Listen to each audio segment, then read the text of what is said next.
So, inner peace, what's it all about? Is it attainable? Is it achievable? What's the process? What are some of the barriers? Why haven't I found it yet? What are my next steps? Do I have to renounce everything I have and meditate all day? So come along with me today and we're going to talk about inner peace. I'll tell you how I found it, what it means to me, and some thoughts that on your next steps and some actions that you can actually take right now to at least find a little bit of peace in your life and a better way to deal with a lot of the day-to-day events that tend to create these disturbances in your life that end up sticking in your brain all day. So hello, I am Paul Flood. I'm the Optimistic Heart, and I welcome you actually to the first YouTube episode and podcast episode of the Optimistic Heart. So whether you're seeing this on YouTube or you're hearing or you're listening to the podcast, I am grateful that you're here, and I'm looking forward to spending some time with you today. I am obviously your host, and hopefully I might become one of your teachers and guides on this journey that we do call life. So why the Optimistic Heart? Since this is the first episode, I'll tell you a little bit about it. I see an optimist as a person who knows that something greater is always ready to emerge.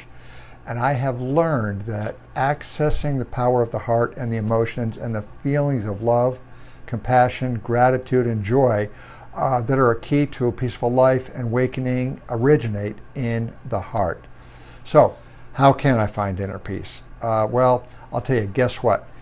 It doesn't happen overnight, and if there's any guru or book that's telling you that, be wary. There are some steps that you can take that make you feel better, but if you're looking for long and lasting peace, it is a process. When you think of it, the stories of wise and enlightened people throughout history all show that they went through trials and tribulations and a learning process that taught them who or what they are. Actually, they taught them about themselves, about the emotions, where they came from, and a process for moving into a more peaceful life.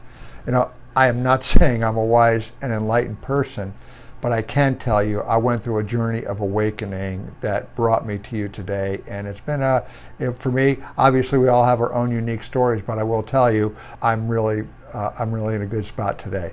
So back to finding inner peace. It doesn't happen overnight or in a week. Of course, there may be exceptions, but in general, they are few and far between, because finding inner peace includes recognition of what your past suffering or issues and problems included and the lessons that you needed to learn to move past them.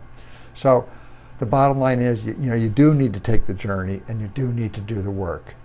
Sometimes it may seem challenging and painful, but when you look back and you can make it to the next step, or you have an awakening experience that results of your progress, the feeling and the experience can be absolutely extraordinary. So with the steps comes some recognition and some events and things that will happen in your life that you'll recognize you're on a path to peace. When you think about this, nothing that we are experiencing is entirely new. It has happened in one shape or form many times throughout history. Many masters and teachers have taught throughout the ages that many of the common struggles that everybody has been experienced, even go back thousands of years, taught very powerful and effective methods and practices to move beyond the challenges that we experience and allow us to achieve our full potential. So, if you're looking for a magical solution that's going to bring you enlightenment overnight or by next week, this episode might not be for you because I don't know how to make it happen, and I haven't found anybody who does. And I've read a lot of teachers and books, and I've been taught by a lot of different people, and everybody talks about the journey. So if you realize that there is a process that includes some inner work and looking at yourself, and you're willing to take the next steps on the path towards inner freedom and inner peace, I suggest you stick around, because that's exactly what I teach. So I'm going to start out, since this is my first video and podcast, I'm going to tell you a little bit about myself and the journey that I took that got me here, and how it began and how it relates to where you may be right now. So I was one of those people from my early 20s who was in a constant pursuit of self-improvement. I spent a lot of money on self-improvement, self-development, law of attraction, and all kinds of programs that it would help me achieve something better. I studied a wide variety of different methods, and each one of them talking about manifestation and how it would be the magic solution to help me achieve my goals of happiness and financial freedom. That's what I was attracted to at that time. I'm doing a little bit different, much different kinds of reading and studying and understanding right now. But at that stage of my life, that's where I was going. So I do realize that one of my problems is that I started from the perspective that there was something wrong with me and I had to change it. And that's where all these self-improvement and self-development, I could see there's something wrong with me and I need to fix it. So I was always trying to fix something instead of trying to really go towards a peaceful lifestyle. That's what a lot of us are taught and learn, and we're constantly repeated throughout our entire lifetimes. Hey, you're not good enough as you are. And I go into this in different episodes, and oh, by the way, I do have a free PDF that I'm offering on my site, and there's a link that you can click below. So after we're done talking here, feel free to check that out. It's on my site. It's called 5 Steps to Freedom from the Inner Judge, and there's a lot of cool tips and techniques. So when you're done, be sure to check that out. So let's go back. Many of us are taught, then learned, and constantly repeated through our entire lifetimes that we're not good enough. When you get past that and realize how you were created, you accept that you started as perfection and you can move on from there. Just think of that, the perspective that, hey, you're okay. It makes a big difference. So, but I want to tell you, by the time I got to my early 40s, I thought I had discovered the spirituality that I was seeking. It made total sense to me at that time. I started doing yoga. I was meditating regularly and having all kinds of new and unique experiences. My body felt better. My head felt better. I was taking Tai Chi and Qigong and advanced meditation techniques, and I was having, a lot of very interesting mystical experience. But the other side of that was still, at that time, I was drinking. I was an alcoholic, and I was drinking a lot. And I'm not talking just a little bit of drinking, but in a way, it just was just a massive amount. And I continued to go downhill until I decided and recognized it was time to sober up. That's when I was 50 years old. And I started realizing being spiritual and having a spiritual experience was about a lot more than meditating, yoga, Tai Chi, or the other things I was practicing. It's a lot deeper than that. I remember something a friend that told me once, and she was one of my spiritual guides and teachers. And I said to her, well, I have figured out my spirituality, and I think she got a kick out of that. I looked at that back, and because I saw my solution as coming from the outside. All of these practices were things that I was doing to make my body feel better, but I wasn't looking at myself inside. So recovery from addiction and alcoholism involves a whole lot of work on the inside. As a matter of fact, it was pretty challenging and often difficult to face. But each time I faced down these demons, I realized they were illusions, and that was an extraordinary feelings. I will tell you, I lost everything. I went from a 6-figure corporate job to working for minimum wage at Home Depot. So that's how serious my collapse was. So when I talk about having experienced and walked the walk that you may be walking, or the experiences that you may have, I'm coming at it from a perspective of basically, as they call the dark night of the soul, a total collapse, and then starting to live a new life. Another thing I learned from one of my early teachers is that when someone is addicted to anything, emotional growth and spiritual growth essentially halts. So from the time I was in my late teens and my early 20s, my emotional growth was really very stunted because everything I was doing was being propped up or hidden by alcohol.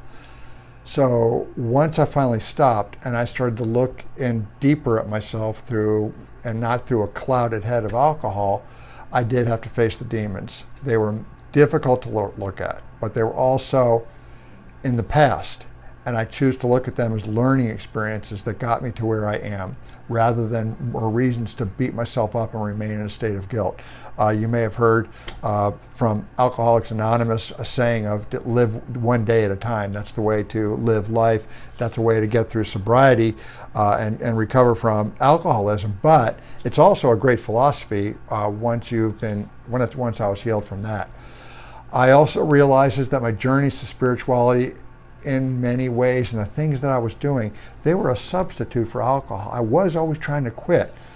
They made me feel good for a period of time, but it was really just that, the experience of trying to feel good is what I was going for. I also will add that there are a few books that I brought into my life and a few teachings that I brought into my life at that time that made a difference. Those teachings, one was called The Four Agreements, another Conversations with God, and one that had a particular impact on me, a very, very strong one, is called A Course in Miracles. In addition to those books, which are sort of a foundation of what I've learned and teach, I've read literally hundreds of books and bought programs covering various aspects of spirituality, of philosophy, of different religions, belief systems, Taoism, Buddhism, mystic Christianity, Hinduism, just journeys into understanding what the core of those teachings was. And you know what? They all, in a different way, are teaching the same thing. And it starts with an awareness of what you are as a spiritual being. We are a spiritual being having a physical experience. When you think of the nature of our bodies of being energy, we are a solidified energy in a way that is having a physical experience. So let's go ahead and start with awareness. An important thing is to remember is to be aware that you can get assistance on your journey for healing and peace, but still you alone have to take the decision, say, I'm going to do that. I have a lot of practices that I'll teach in different videos as we move along that help you understand it and help you progress.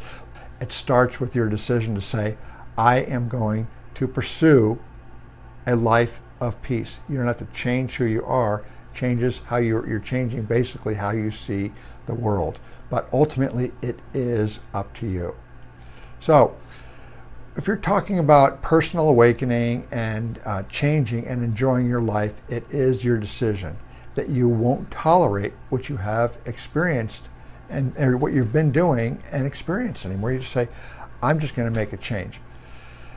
I can talk till I'm blue in the face about different things that are proven to work and make a difference, but you do need to sit down, make the commitment to yourself, make your commitment to an awakening, make a commitment to your spiritual growth, because so much of that you're going to find I talk a great deal in this realm about love and learning to love yourself, learning every aspect of yourself, even what you consider the bad parts, and carrying that love and compassion and to basically everything that is in your life.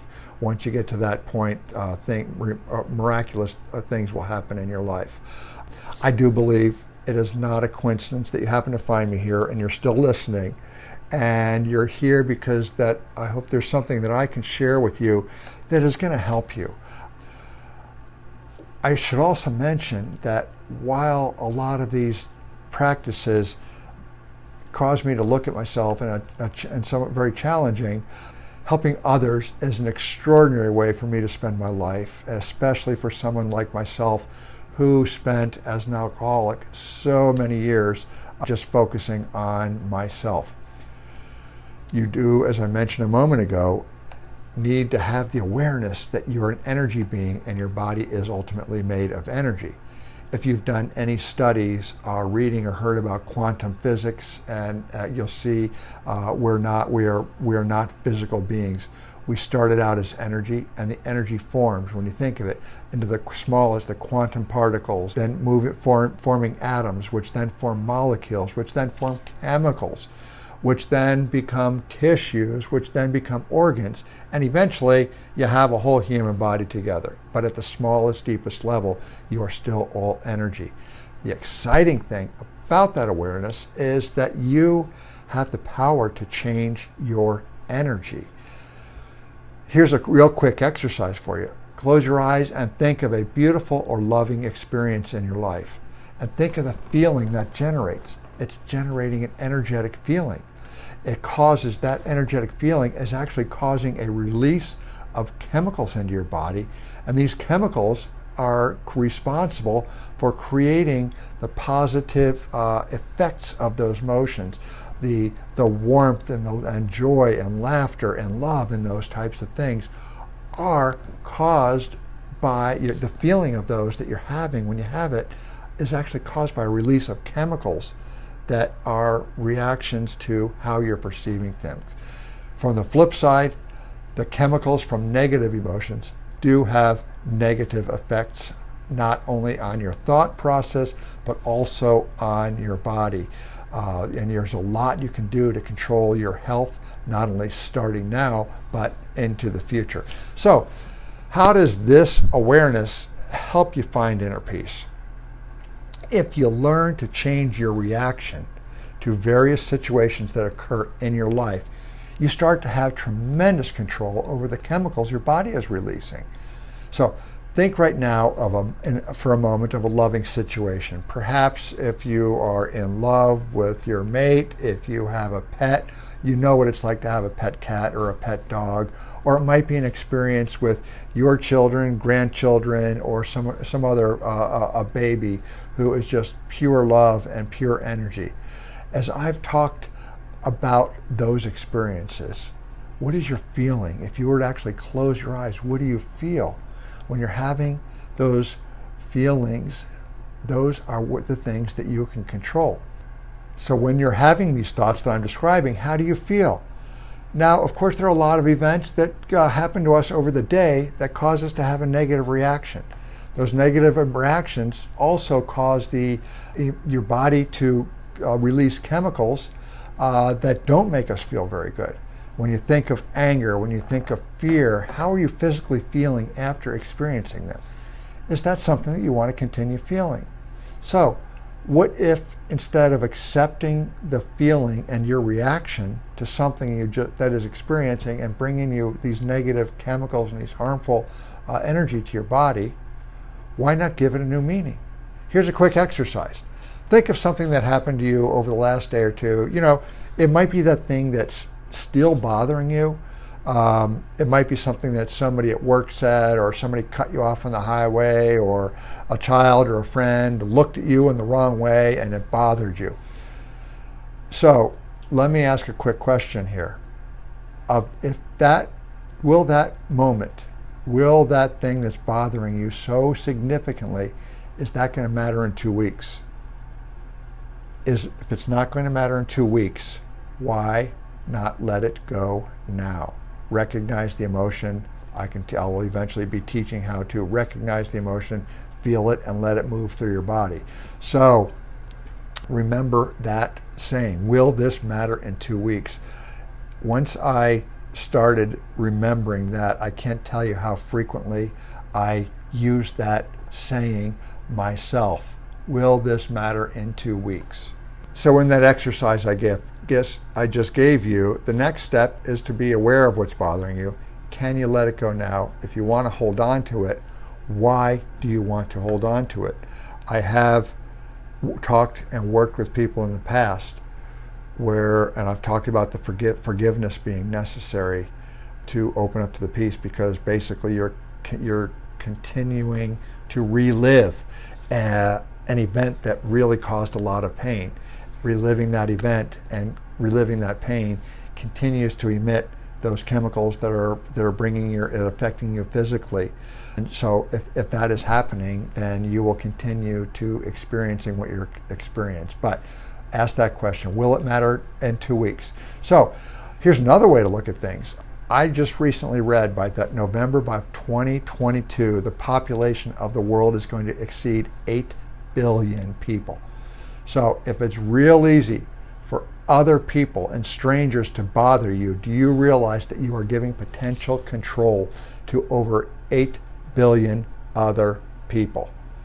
So when you start to internalize and ask these questions of yourself that I'm asking you, you start to say, maybe I won't let that person bother me anymore. Maybe I could give this event a different meaning.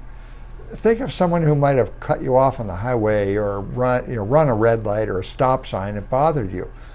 What if you think and make this up and say, okay, I wonder if that person, they just found out that their child or mother or father is in the hospital and they're rushing to the emergency room to be with them. So of course they could just be a rude or bad driver, but when you give something a new meaning, it's always your choice. Don't give it the negative meaning and saying, I'm not going to let this bother me for the rest of the day. Remember, do you want your body to create chemicals that make you feel good or chemicals that make you feel bad? The workbook from Lessons from A Course in Miracles teaches a series of exercises that bring us to the awareness that you give meaning to everything you see and experience. And when you start going through that and think of it, and you look at everything that you're looking at as a different perspective than everybody else has. So how are you looking at it? It starts with your thoughts. It's how are you perceiving, and you can control your thoughts. So when we're talking about how do I find inner peace, it starts with the thoughts that you're having, and then you start to look at a way of changing those thoughts.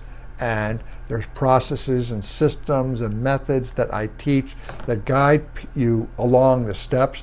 I'll be going into those in future videos and podcasts, but it just gives you an idea of the power that you have. And speaking of power, there's a saying that I love from Carolyn Mace, who's an author I've learned a lot from over the years, and it's time to take back your power. If you're allowing another person to control your emotions and feelings, say to yourself, I am taking back my power. I am not going to allow others to take it from me. It is my life, and just because he or she did this or said that, if I get angry, I am saying to that person here, I am giving you my power, and I am giving you control of my own mental state. So what about the emotional wounds that you might have? A key to remember as you move through them, you let them process, and rather than allow them to control your life. Of course, I will tell you that I'm going to make my medical disclaimer here, but I'm very, very aware that there are many people who have very serious and traumatic wounds that may have impacted their lives and have a very big challenge getting through them. Some of them do require professional help and therapy. There are people who have experienced very significant traumas that have used the methods I'm talking about and teaching, and it has helped them to heal. But there are other times when it is absolutely important and it's real clear that professional help can be necessary and can be very helpful and beneficial. So, okay, that's my medical disclaimer.